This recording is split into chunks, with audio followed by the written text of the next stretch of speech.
పేదల బ్రతుకులు అన్నాడు. ఏమి మారిన ఉపాధ్యాయుల బ్రతుకులు.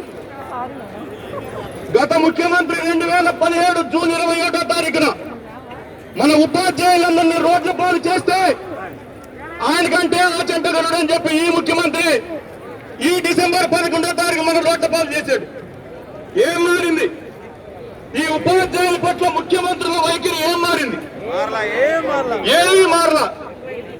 మనం కూడా ఏం మారకూడదు.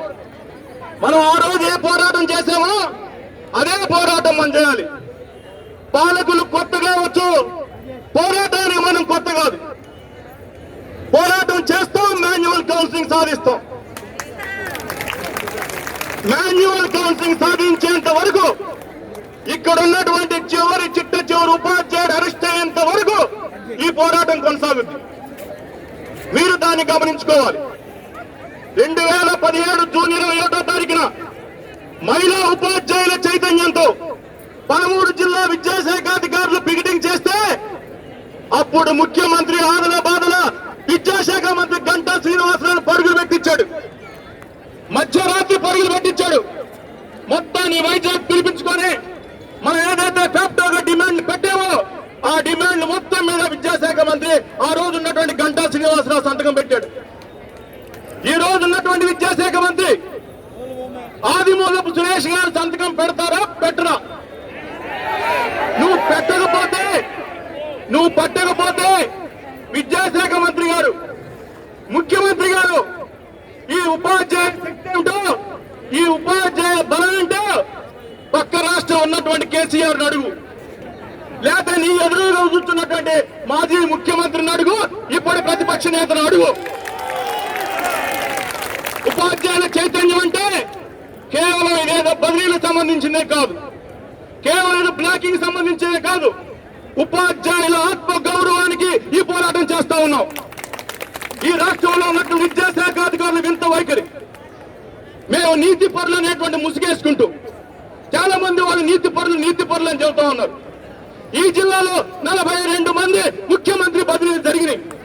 ఈ ముఖ్యమంత్రి బదిలీల మీద సంతకం చేసింది బుడితి రాజశేఖర్ నువ్వు కాదా? చినవీరభద్రుడు ప్రొసీడింగ్స్ ఇచ్చింది నువ్వు కాదా? ఎక్కడుంది నీ నీతి? ఎక్కడుందంటే ముఖ్యమంత్రి గారి దగ్గర మాట్లాడటమే నీ నీతి ఉంది. ఈ జిల్లాలో ఉన్నటువంటి 20% హెచ్ఆర్ఏ ప్లేసులన్నీ ఈ రోజు నువ్వు అమ్ముకున్నావు.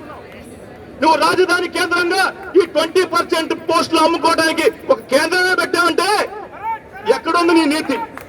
నువ్వు నీతి అని చెప్పుకోవడానికి వీలు లేదు. మిత్రులారా, దీన్ని గమనించాలి.